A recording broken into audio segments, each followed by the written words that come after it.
감사합니다. 땡큐. 일단 오늘 본문 배경을 한번 먼저 보겠습니다. 배경. 오늘 스데반 이야기에 계속 이제 집중을 하게 되는데요. 이미 5절에서 6장 5절에서 스데반을 잘 소개하고 있습니다. 아주 특별하게 소개를 하는데요. 5절에서 보니까 헬라 유대인 과부들을 섬기는 사역을 위해서 7명이 뽑힙니다. 근데 그 7명 중에 한 사람이 스데반이었습니다. 근데 그 스데반을 5절에서 굉장히 특별하게 소개를 하고 있습니다. 뭐라고 소개를 하는가 하니 믿음과 성령이 충만한 사람이라고 아주 특별하게 소개를 하고 있습니다. 이처럼 스데반은 매우 특별했던 사람입니다. 그리고 매우 특별해서 이 과부들을 섬기는 일뿐만이 아니라 8절에 보니까 놀라운 일과 큰 기적을 행했다라고 이야기를 하고 있습니다. 놀라운 일과 큰 기적을 행하니까 역시나 이 종교 지도자들, 권력층은 이 스데반을 가만히 놔두지 않습니다. 9절을 보니까요.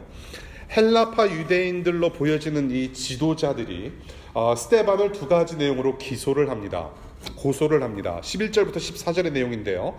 이 11절부터 14절까지의 내용을 간추려서 말씀을 드리자면 딱 두 가지인데, 스데반은 자신들의 성전을 모독했다라는 것 하나하고, 그 다음에 우리가 잘 지키고 있는 이 율법을 모독했다. 하나님께서 우리에게 허락하신 율법을 모독했다.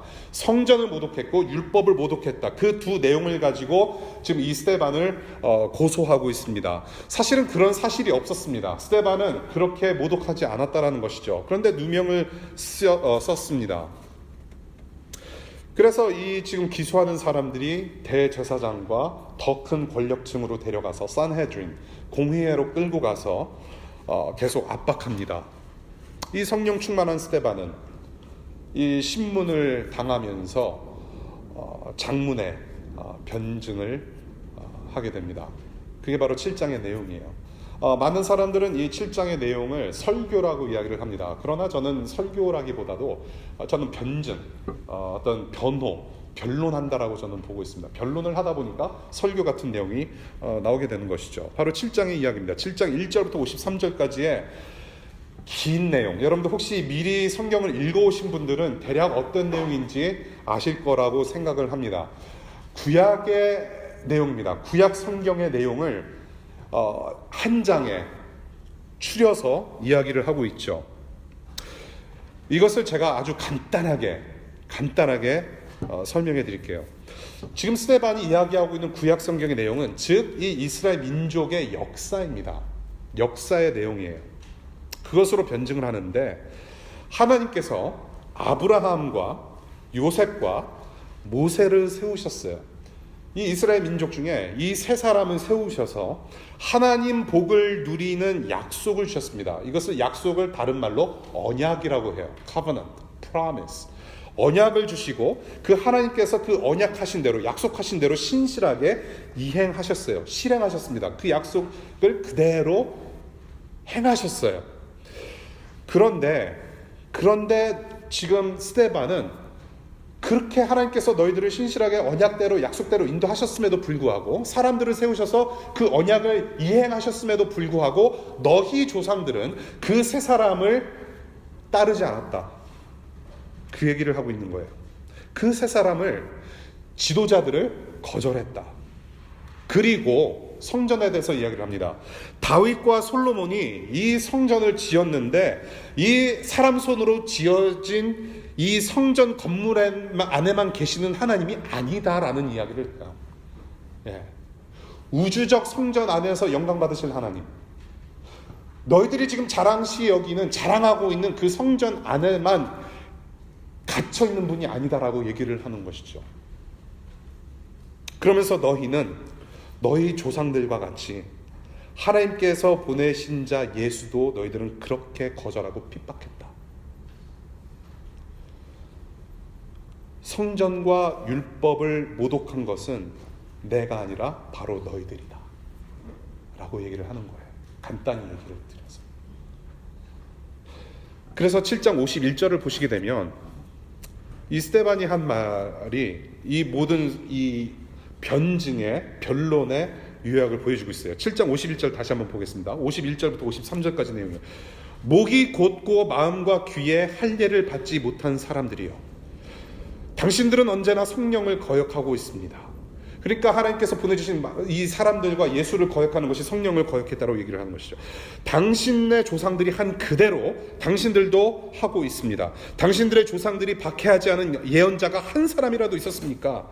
그들은 의인이 올 것을 예언한 사람들을 죽였고, 이제 당신들은 그 의인을 배반하고 죽였습니다. 예수 그리스도. 당신들은 천사들이 전하여 준 율법을 받기만 하고 지키지는 않았습니다. 이 종교 지도자들 누구입니까? 너무나도 율법을 잘 지켰던, 그야말로 아주 괜찮았던 종교인들이에요. 예, 존경받을 만한, 하나님께서 주신 법을 잘 지켰어요. 그리고 성전 건물 중심으로 종교생활 나름 잘했습니다. 예, 건물 중심. 그러면서 종교적 확신에 충만했던 사람들이에요. 그러니 스데반이 지금 이렇게 장황하게 자기 조상들 이야기하면서 우리가 잘못됐다라고 막 얘기를 하니까 심기가 매우 불편한 것이죠. 이를 갈고, 그리고 어떻게 했습니까? 이를 갈고 격분했다. 그리고 돌을 들어서 죽여버리게 만듭니다. 스데반을. 성령 충만한 스데반을 종교적 확신에 충만한 사람들이 죽여요. 제가 몇 주 전에도 말씀을 드렸지만, 이 종교적 신념이라는 것, 확신이라는 것은 사람을 살릴 수도 있고 죽일 수 있다고 얘기했습니다. 종교적 신념을 갖는다는 것은 굉장히 위험하고 또는 굉장히 좋은 것이기도 합니다. 여러분.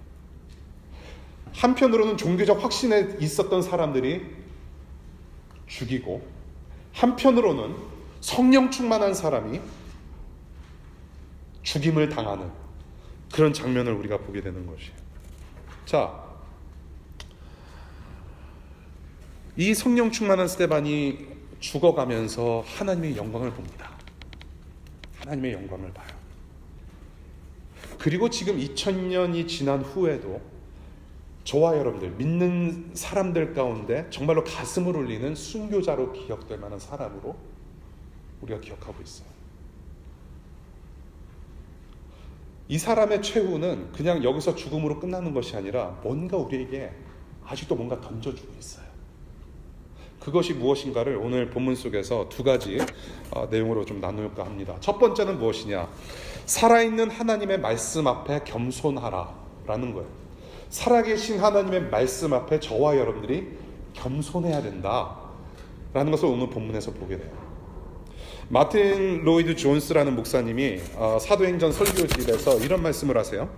나는 이미 그리스도인이다라는 생각만큼 그리스도인 되는데 큰 장애가 없다 라고 생각한다. 자신에게는 아무 문제가 없다고 생각하기 때문에, 자신은 이미 하나님과 화목했다고 단정했기 때문에 그리스도에게서 그만큼 멀어져 있다라고 충고를 해요. 다시 말씀드릴게요. 나는 이미 그리스도인이라는 생각만큼 그리스도인 되는데 큰 장애가 없다라고 생각한다. 자신에게는 아무 문제가 없다고 생각하기 때문에, 자신은 이미 하나님과 화목했다고 단정하기 때문에 그리스도에게서 그만큼 멀어져 있다. 종교 지도자들이 이랬어요. 나는 이미 하나님의 백성이고 선민이고, 나는 하나님께서 사랑하시는 사람이다. 나는 하나님을 알고 율법 안다. 나는 하나님 앞에서 나는 거리낌 없이 나는 떳떳하다라고 생각했던 사람들이에요. 이 종교 지도자들은 그 사람들의 역사, 이스라엘 민족의 역사, 즉 구약 성경을 너무나도 잘 알고 있었어요. 하나님의 말씀, 자신들의 그 역사를 너무나도 잘 알아서 우리는 문제가 없다라고 생각했던 사람들이에요. 그런데 그것은 큰 착각이었다라는 것이죠. 알았는데 몰랐어요. They knew, but they didn't know. 심각한 영적 착각. 안다고 생각을 하는데 정작 몰라요. 저와 여러분들은 주님 오시는 날까지 이 살아계신 하나님의 살아있는 말씀에 늘 순종하고 그 말씀 앞에 늘 겸손해야 될 줄로 저는 믿습니다. Unlike 이 종교 지도자들. 과거의 말씀은 곧 미래를 위한 현재의 말씀입니다. 왜 우리는 이 말씀에 겸손해야 하는가? 과거의 말씀은 곧 미래를 위한 현재의 말씀이다. 지난주 집중교육에서 잠시 나눴던 말씀이죠. 왜 우리는 이 과거의 사람들이 기록한 과거의 이야기, 이 기록된 이야기를 우리는 왜 지금 2018년에 읽고 있어야 하는가라고 했을 때, 과거의 말씀은 곧 미래, 우리의 미래를 위해서 현재 우리에게 주시는 말씀이기에 그렇다. 하나님의 성품이 그렇습니다. 하나님은, 저와 여러분들이 믿고 살아가는 하나님은 과거의 하나님이 아니라 God of the past 뿐만이 아니라 God of the present, 그렇죠?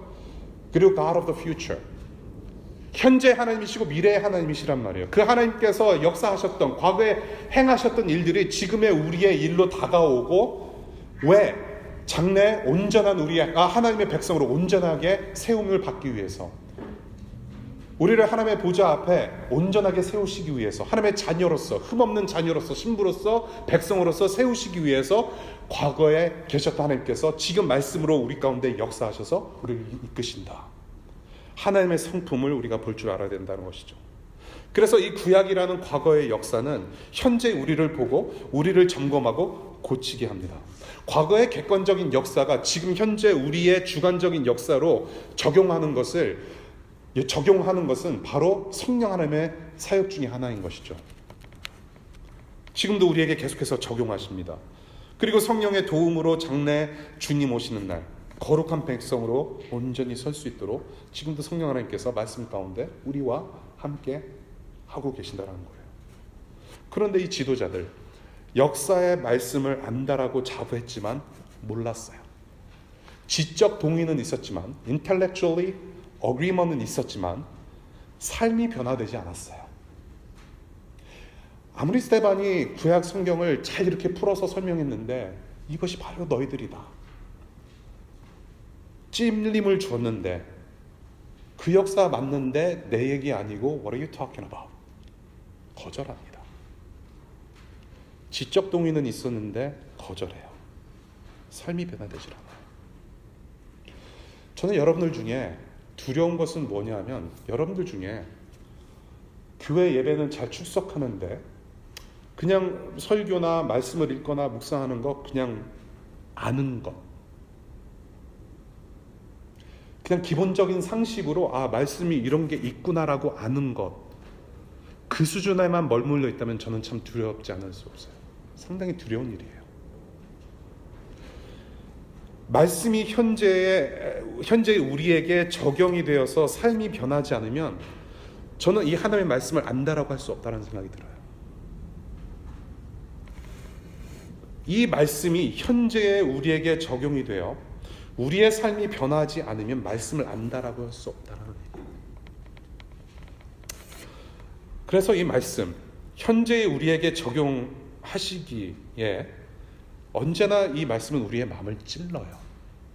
적용이라는 것은 단순히 감사가 될 수 있고 찬양이 될 수 있고, 이 말씀을 봤더니 정말로 신실하신 하나님을 찬양할 수밖에 없고, 물론 그런 감격도 있지만은 주님의 말씀은 늘 살아있어서 우리의 골수를 깨는, 부셔버리는, 우리의 마음과 영혼을 부셔버리는 능력이 있어요. 찔림도 있다란 말이에요. 이 찔림이 곧 삶을 돌이키는 회개로 이어져야만 말씀이 적용되고 그 말씀을 알 수 있다라고 저는 생각을 합니다. 말씀은 여전히 저와 여러분들을 찌릅니다. 이 지금 스데반이 이야기를 듣고 돌을 들기 전에 이 사람들의 영적 상태를 우리가 볼 수 있어요. 57절 볼까요? 지금 이 설교를 듣고 나서, 이 변증을 듣고 나서 지금 이 사람들이 스데반을 돌로 치기 전의 모습, 57절, 귀를 막는다고 되어 있습니다. 스데반이 자꾸 그냥 옳은 말을 하니까 귀를 막는데요. 귀를 막고 돌로 던지려고 합니다. 여러분, 귀를 막는다는 모습, 이 장면 무엇입니까? 구약의 말씀을 듣고 하나님의 역사하심을 듣고 역사를 듣고 회개 없이 마음이 꽉 닫힌 상태를 말합니다. 안 듣겠다, 내 마음 닫혔으니까 just keep talking. I got a stone in my hand. Keep talking. 두 번째, 큰 소리를 지르고서 돌로 쳐 죽입니다. 큰 소리를 지르고서. Sometimes, 아주 때때로는 저와 여러분들이 we need to shut up. We need to be quiet. 주님의 말씀이 내 영혼에 들어오기 위해서, 주님의 말씀이 내 생각으로 들어오기 위해서, 주님의 말씀을 온전히 듣기 위해서는 내 목소리를 줄일 필요가 있어요. 우리 여러분들 생각해 보십시오. 저와 여러분들의 목소리가 더 크다고 생각되지 않으세요? Sometimes. 주님께서 말씀하시는 그 음성보다도 우리의 마음이 더 커요. 여기서 큰 소리를 지르면서 돌격했다라고 얘기를 해요. 하나님의 말씀보다 내가 더 커야 된다. 내 음성이 더 커야 된다라는 말이죠. 귀를 먹고 큰 소리로 돌을 던집니다. 이 말씀은 이처럼 저와 여러분들의 내면에 그리고 삶에 빛을 비춰요. 그리고 죄를 다 드러냅니다. 정말로 돌을 잡고 싶은 심정으로 우리의 마음을 건드려요. 상당히 불편해요. 말씀은 불편할 때가 있어요. 찔려요. 그냥 확 덮어버리고 싶은 생각. 이 주님의 말씀에 여러분들은 열려 있는가라는 질문을 드리고 싶어요. 얼마만큼 열려 있는가? 저와 여러분들이 말씀을 듣고 읽고 우리가 묵상할 때 자꾸 주시는 말씀이 너는 죄인이다. 너는 네 삶의 너는 왕이 아니야. 네 삶의 주인은 네가 아니야. 라고 계속해서 지적하시는 말씀에 그 찔림받고 회개하며 은혜 받을 준비가 되어 있는지 저는 그 질문을 드리고 싶어요. 요즘 예레미야서 굉장히 힘드시죠, 여러분들? 매일 성경으로 묵상하시는 분들. 여러분들 왜 힘든지 아십니까? 저는 어제 그런 생각을 했어요. 야, 이 예레미야서 우리 교우들하고 같이 묵상하는데 힘들겠구나. 야, 나도 힘든데. 왜 힘든가 생각해 봤어요. 왜 힘든가 생각해 봤더니 그 중심에는 내가 있었는데요. 나는 지금 이 말씀하고 상관없다라는 내 의와 내 자랑이 아직도 서 있었기 때문에 나랑 상관없다. 그래서 불편하고 그냥 지루하다는 생각이 좀 들더라고요. 내 자신의 문제였어요, 결국에는. 나를 징계하시고 나를 올바르게 세우게 하시기 위해서 수천 년 전에 일하셨던 그 하나님, 역사 속에서 함께 하셨던 하나님이 지금도 함께 하셔서 나를 징계하시고 나를 올바로 세우게 하시기 위해서 힘들게 하실 수도 있구나. 그리고 바벨론, 나를 괴롭히는 그 모든 민족, 이런 역사들을 봤을 때 왜 나랑 상관이 없겠습니까? 내 자신의 문제였던 거예요. 저와 여러분들이 선지서를 읽을 때 특별히 오늘 오후에 다뤄야 될 내용을 지금 미리 얘기하고 앉아있는 거예요. 왜 구약성경 39권 중에 수많은 성경이 왜 다 하필이면 선지서였겠는가? 그만큼 저와 여러분들이 지적돼야 될 사항들이 많다라는 거예요, 여러분. 왜 대선지서와 소선지서로, 이게 지금 우리가 이스라엘 사람들 이름 외우기 참 힘들잖아요. 이게 나훔이 신약 성경에 있는 것인지 뭐 베드로전서가 구약에 있는 건지 우리 뭔지 알 수가 없다는 얘기예요.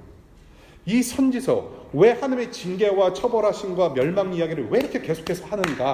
바로 저와 여러분들, 지금 2018년을 살아가고 있는 저와 여러분들에게 꾸지람을 주시려고, 도전하시려고, 그리고 더 나아가서 이 하나님은 사랑의 하나님이시고 그 사랑의 하나님은 여러분들과 약속하신 것을 다 지키시려고 이렇게 역사를 이끄시는 분이라는 것을 알려주시기 위해서, 지금의 현재 우리에게 뭔가를 알려주시기 위해서 이렇게 선지서를 쓰게 하지 않으시겠는가? 이 살아있는 주님의 말씀이 그래서 결국에는 저와 여러분들을 살린다는 얘기입니다. 저와 여러분들을 살리는 그 하나님의 말씀에 늘 겸손해야 돼요. 열려 있어야 돼요. 이것이 다른 사람, 저 꼴보기 싫은 저 사람의 이야기가 아니라, 저 사람이 꼭 들어야 되는 설교가 아니라, 이 말씀은 제가 들어야 되는데, 그것이 아니라 나를 향한 말씀이다. 언제든지 우리를 살리시는 말씀 겸손하게 받아들이실 수 있기를 바라요. 야고보서 1장입니다. 야고보서 1장 21절 볼게요. 야고보서 1장 21절에 보게 되면 이런 말씀이 있어요. 그러므로 더러움과 넘치는 악을 모두 버리고 온유한 마음으로 여러분 속에 심어주신 말씀을 받아들여야 합니다. 그 말씀에는 여러분의 영혼을 구원할 능력이 있습니다. 구원을 이루어 가시는 분들께, 저와 여러분들에게는 반드시 필요한 말씀이 뭐냐? 우리를 계속해서 겸손하게 하시는, 우리의 말씀을 우리의 영혼을 찌르시고 회개케 하시는 주님의 살아있는 말씀, 그것이 우리에게 필요해요. 요한 1서 보겠습니다. 요한 1서 1장 10절입니다. 우리가 죄를 지은 일이 없다고 말하면 우리는 하나님을 거짓말쟁이로 만드는 것이며 하나님의 말씀이 우리 속에 있지 아니합니다. 하나님의 말씀은 우리의 죄를 들춥니다. 하나님의 말씀은 우리를 굉장히 거북하게 만들고 힘들게 만들어요. 그러나 우리의 찔림, 그것이 회개로 이어졌을 때 우리를 살리는 하나님의 능력이 됩니다. 아직 완성되지 않은 예수 닮아가는 구원의 여정 속에서 과거의 말씀으로 현재의 우리를 생명으로 인도하시기에 이 말씀은 이스라엘 역사 교과서가 아니라 정말로 하나님의 말씀임을 여러분 명심하시길 바라요. 여러분 말씀을 듣고 또 회개하고 회심하는 길만이 우리가 살 길이에요. 회개 없는 구원은 있을 수 없다라고 말씀드렸어요. 말씀 없는 구원의 삶은 있을 수 없습니다. 여러분들 교만의 돌을 내려놓고 이 겸손한 회개의 목을 숙이실 수 있기를 바라요. 두 번째입니다. 오늘 본문을 통해서 볼 수 있는 것 두 번째, 한 번 사는 인생 동안 예수 닮기를 갈망하라는 것입니다. 한 번 사는 인생, 우리가 어떻게 살아야 할 것인가? 예수 닮아가기를 갈망하십시오. 굉장히 추상적이죠. So abstract. 그런데 이것만큼 더 중요한 말은 없다고 저는 생각합니다. 한 번 사는 인생 동안 예수 닮기를 갈망하라. 여기 한 인간의 처절한 최후가 있습니다. 자연사도 아니고 다른 사람들의 돌에 맞아 죽는 아주 처참한 인생이 이 본문에 널브러져 있어요. 이 사람이 무엇을 위해 죽어갔습니까, 여러분? 무엇을 위해 이 사람이 죽었습니까? 이 스데반이라고 하는 사람은 하나님을 배신하지 않고 그 하나님을 끝까지 사랑했던 사람이에요. 하나님을 배신하지 않고 하나님을 끝까지 사랑했던 사람이에요.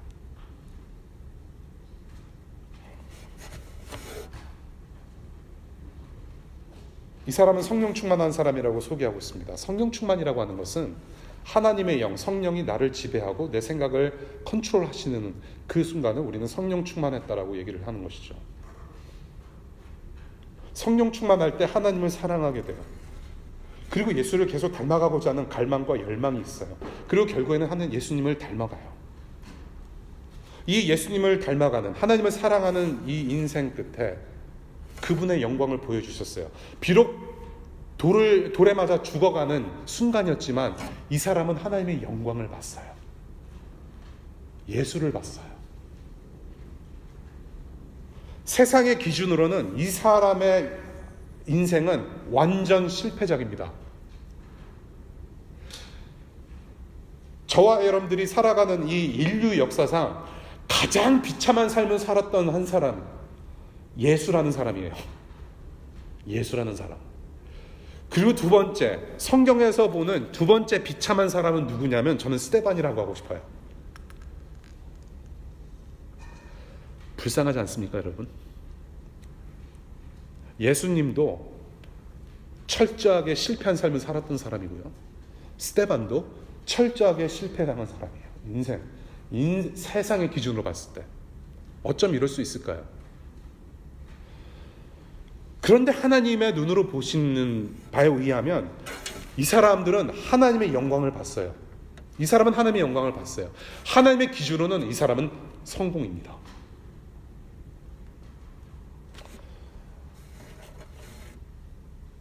하나님을 모르는 인생을 어찌 성공했다라고 말할 수 있을까요? 그렇다면 저와 여러분들이 예수 그리스도를 믿고 복음을 듣고 예수 그리스도를 믿어서 하나님의 자녀가 되고 백성이 되고 예수 그리스도의 제자로서 이 땅을 살아가면서 저와 여러분들은 물론 세상의 기준대로 물론 성공할 수 있다라고 저는 생각합니다. 물론 세상 사람들이 여러분들을 칭찬할 수 있어요. 정말로 잘 돼서 많은 사람들의 존경을 받고 야 정말 성공했어. 그럴 수 있다라고 저는 생각을 합니다. 또한 여러분들 예수 믿는 것 때문에 핍박당할 수 있고, 여러분들의 신앙 때문에 세상의 기준에서 못 미쳐서 여러분들 실패할 수 있다고 생각을 합니다. 더 나아가서 성공했는데 예수 믿는다는 것 때문에 실패의 나락으로 떨어질 수 있다고도 생각을 합니다. 한 번 사는 인생, 하나님을 모르면 과연 성공이라고 할 수 있겠는가? 굉장히 저는 무거운 질문을 여러분께 드리고 있습니다. 여기 저보다도 어른이 한 분 앉아 계시지만은, 우리의 인생, 한 번 사는 삶을 어떻게 살 것인가 좀 고민해 봐야 되지 않겠습니까, 여러분? 나는 지금 무엇을 위해 살아가고 있는가? 지금 뭐 때문에 이 DC에서 생고생하면서 공부하고 있고 직장 생활하는가?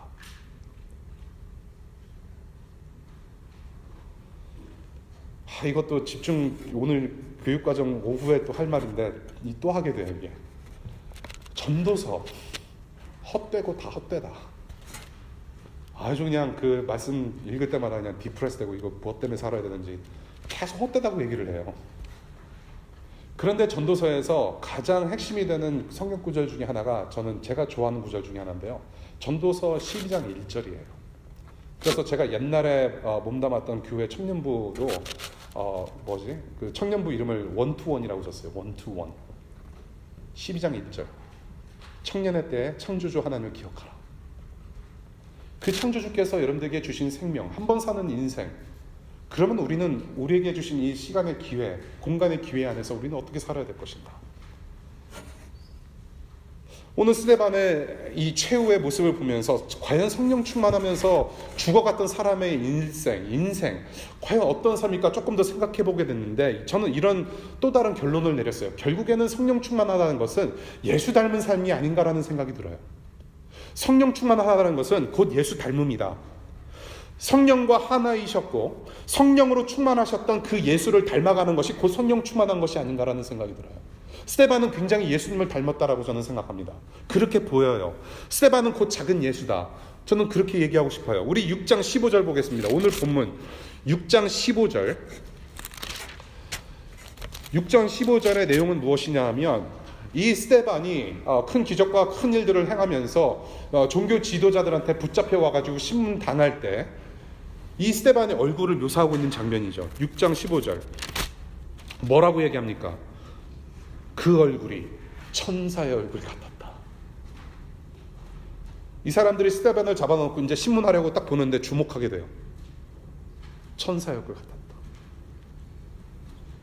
마치 모세가 시내산에 올라가서 율법을 10계명을 받으면서 생겨났던 어떤 얼굴의 광채, 그리고 예수 그리스도의 모습, 천사 얼굴 같아.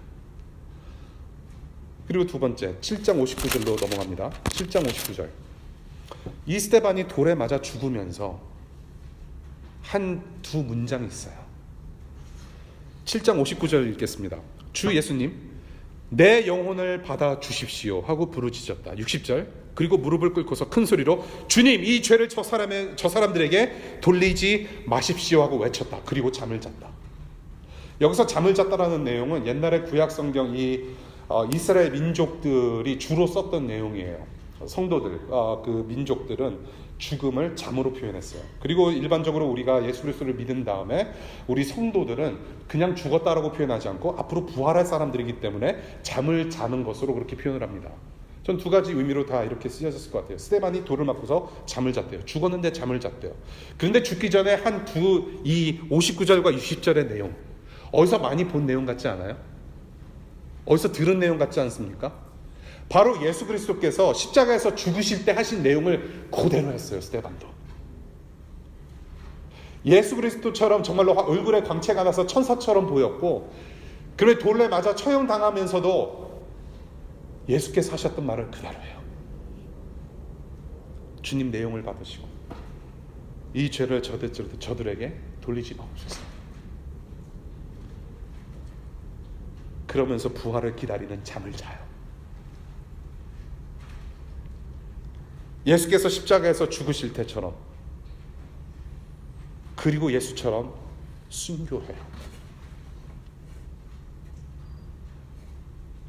저와 여러분들의 최후에는 어떤 모습일까?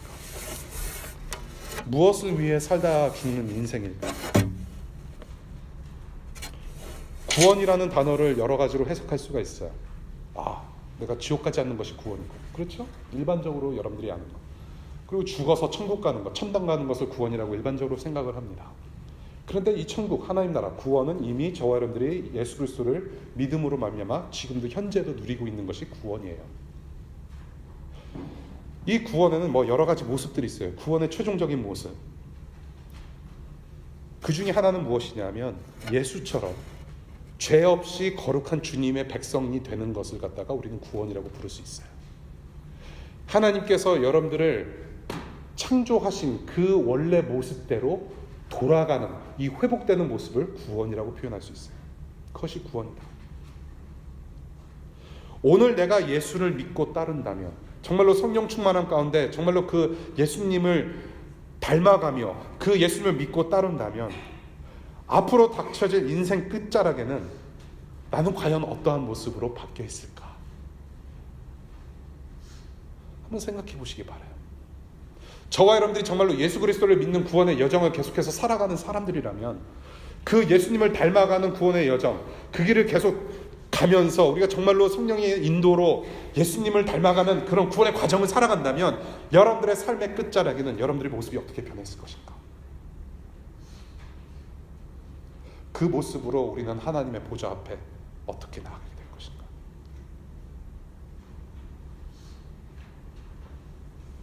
(2017년보다도) 2018년이 정말로 우리는 더 예수님을 닮아야 하고, 2018년보다는 2020년이 우리에 있어서 더 예수님을 닮아가는 해가 되어야 되지 않을까? 어제보다도 오늘 더 내가 예수님을 닮아가는 삶을 살아가는 것이 진정한 구원의 여정을 살아가는 삶이라고 말할 수 있지 않을까? 그런데 오늘 스데반의 모습과 예수님의 모습을 함께 생각하다 보니까 이 삶에는, 예수님을 닮아가는 삶에는, 성령 충만한 삶에는 희생이 뒤따른다라는 거예요. 예수 닮음은 곧 열매 맺는 희생이 수반된다라는 거예요. 여러분들 예수 믿었다고 해서 크레딧 카드 빚 없어지는 거 아니잖아요. 여러분들 예수 믿어서 GPA 다 만점 받습니까? 여러분들 예수 믿었다고 해서 시집장가 다 연예인 같은 사람 만나요? 아니잖아요. 여러분들 예수 믿었다고 해서 모든 인간관계가 다 즉석에서 다 잘 해결됩니까? 예수 믿었다고 해서 bar exam 바로 패스돼가지고 뭐 돼요? 아니잖아요. 희생이 있어요. 더 큰 희생이 와요. 우리 예수 그리스도는 살기 위해서 타협하지 않으시고 주님의 말씀에 순종해서 십자가의 길을 걸어가신 분이에요. 그것을 우리에게 요구를 하세요. 진정으로 예수 그리스도의 제자가 되는 길은 무엇이냐면, 네 십자가를 지고 나를 따르라. 희생이 분명히 있을 것이다. 너의 삶은 불편할 것이다. 결코 안전하지도 않을 것이며 매우 힘들 것이다 라는 말씀을 하셨어요. 그 예수는 우리의 죄값을 대신 치르시려고 죽기까지 하나님 아버지께 순종하신 분이시죠. 그래서 그 희생의 섬김으로, 그 섬김의 희생으로 저와 여러분들에게 구원이라는 열매를 선사하셨어요. 그 한 사람의 희생 때문에 저와 여러분들은 하나님을 알게 되고 그 하나님의 자녀되는, 참다운 백성 되는 구원의 길을 우리는 걷게 됐어요. 그 한 사람의 희생으로 말미암아. 이 스데반의 인생, 최후의 인생의 최후를 봤을 때 스데반도 살기 위해 타협했습니까? 이 사람은 안 죽어도 됐을 만한 인물이었어요. 충분히 그랬을 수 있다라고 저는 생각합니다. 구약성경 쭉 7장 쭉 다 얘기해놓고 이것이 바로 너희들인데 한번 생각해 보십시오. 지가 조금 머리 숙이면 될 만한 일이었어요. 좀 살려주세요. 조금만 살려주세요. 그냥 우리 서로 좋자고 하는 얘기인데 타협할 수 있었다라고 저는 생각을 해요. 근데 거기서 굴하지 않아요. 절대로 타협하지 않은 스데반의 모습. 하나님의 영광과 그 하나님의 말씀에 목숨 걸은 사람의 최후의 모습이 여기 있어요. 그런데 재미난 것은 정말로 예수님이 그러셨듯이 이 스데반이라는 사람도 죽음 후에 남긴 것이 있어요. 본인이 순교당함으로 남긴 것이 있어요. 크게 두 가지를 볼 수가 있습니다. 8장 1절 볼게요. 8장 1절 보기 전에 드디어 사울이라는 아주 중요한 인물이 58절에 등장을 해요. 58절 보겠습니다. 그를 성 바깥으로 끌어내서 돌로 쳤다. 예수 그리스도도 예루살렘 성 밖에서 죽으셨죠. 그것도 비슷하고요.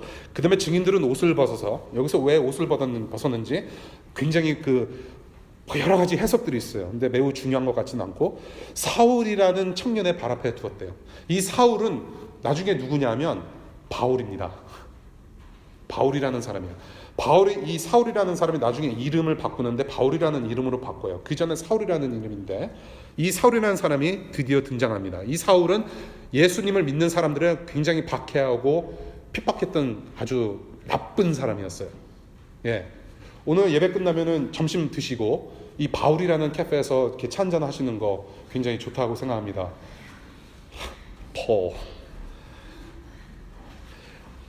이 사울이라는 인물이 나와요. 근데 8장 1절에 볼게요.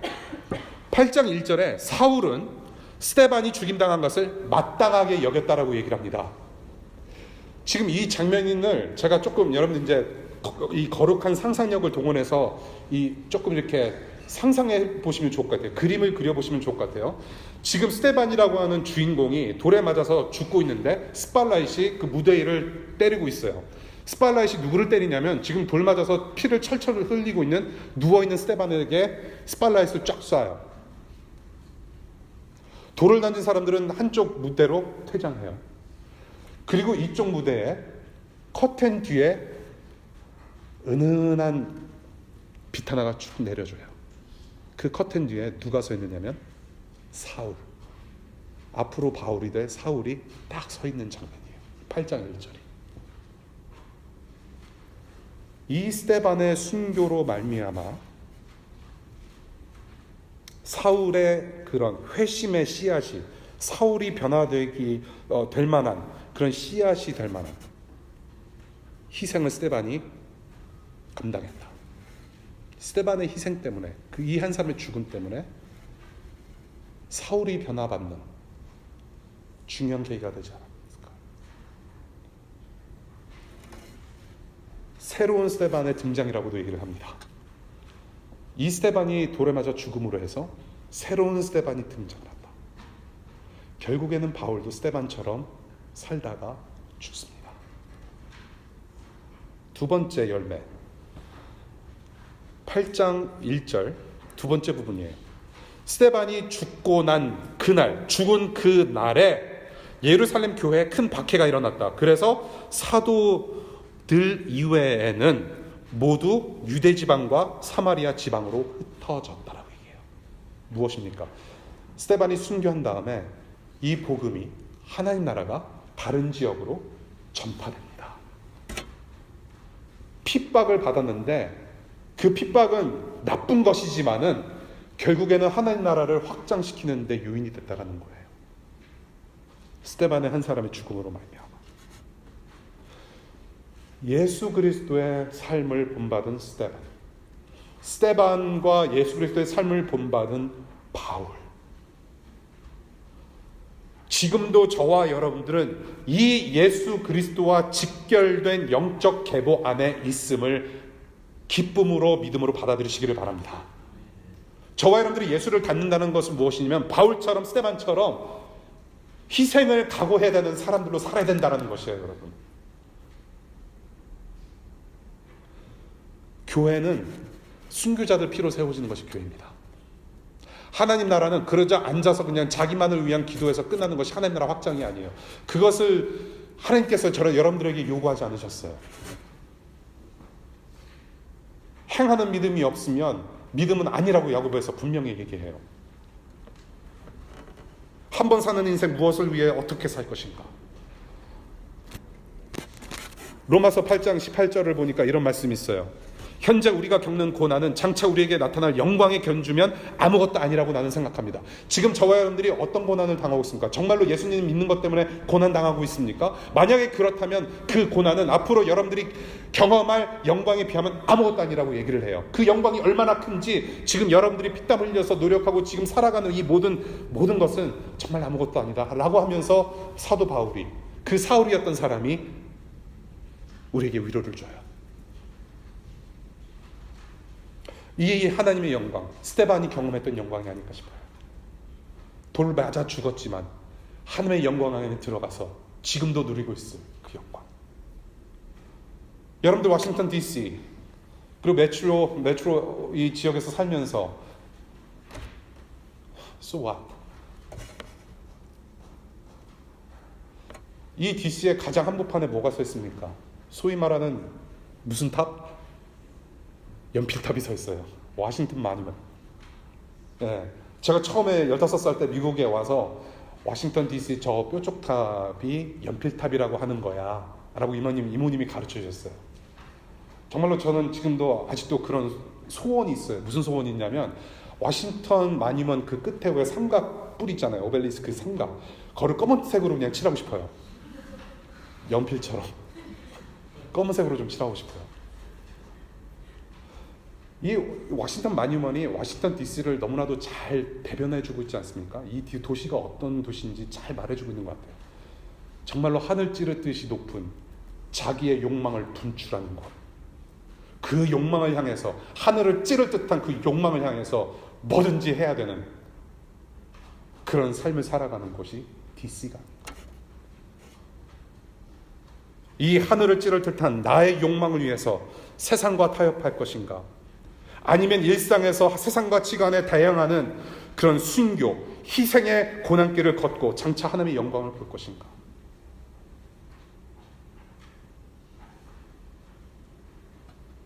우리의 목숨을 지금 어디에 걸 것인가?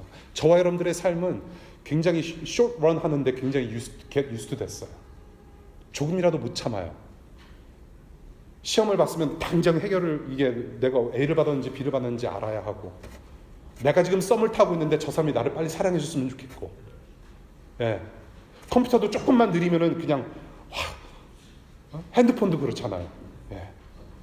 조금만 느리면 뭐 와이파이가 터지는지 안 터지는지 조금 더 베터 플랜으로 업그레이드 해야 되고, 기가바이트 늘려야 되고, 그렇지 않아요? 우리의 신앙생활도 그렇지 않습니까? 꾸준하게 말씀을 읽고 기도하고 다른 성도들과 물론 마음 안 맞지만은 그래도 성도와 교제하면서 좀 나도 배우고 하면서 이게 성장하는 그 과정이 있어야 되는데, 내가 조금 뭐 기도문 좀 참석하고 뭐 좀 했다라고 해서 막 신앙이 막 왕창 커지는 것처럼 착각하고 뭔가 빨리 됐으면 좋겠다. 그러다가 인생 빨리 가는 거 아니에요. 빨리. 우리의 삶이 그렇지 않습니까? 뭔가 빨리 진행돼야 되고 빨리 뭔가 해결을 보여야 되고. 근데 우리의 삶은 그렇지 않아요. 물론 time flies. 시간은 정말로 빨리 지나가요. 그런데 이 예수 그리스도를 믿는다라는 것은, 예수님을 닮아가는 과정은, 이 구원의 여정은 평생의 작업이에요. 여러분. 빨리 가질 않아요. 이렇게 긴 삶 동안 저와 여러분들은 무엇을 위해서 목숨을 버리고 한 번 사는 인생 어떻게 살 것인가? 정말로 내가 예수 믿는 사람이라면 어떻게 살 것인가? 우리 에베소서 보겠습니다. 에베소서 1장 13절과 14절입니다.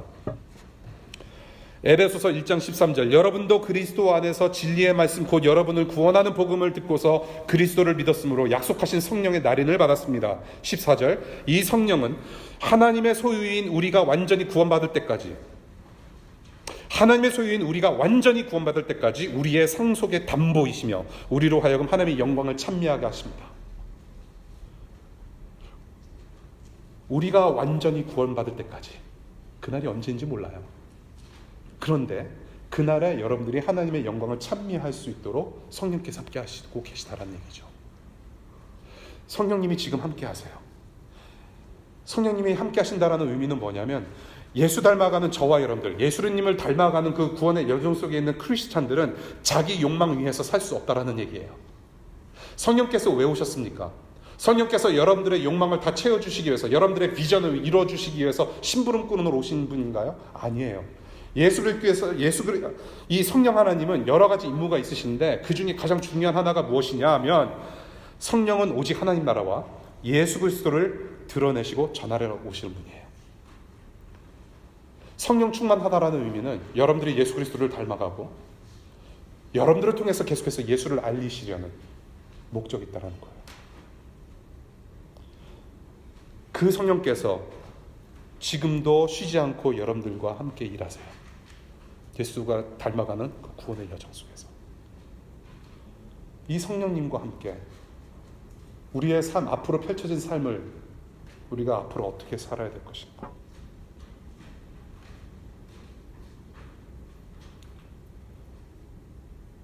말씀 맺겠습니다. 두 가지 나눴어요. 살아있는 하나님의 말씀 앞에 겸손하라, 그리고 회개하고 예수 닮기를 갈망하라.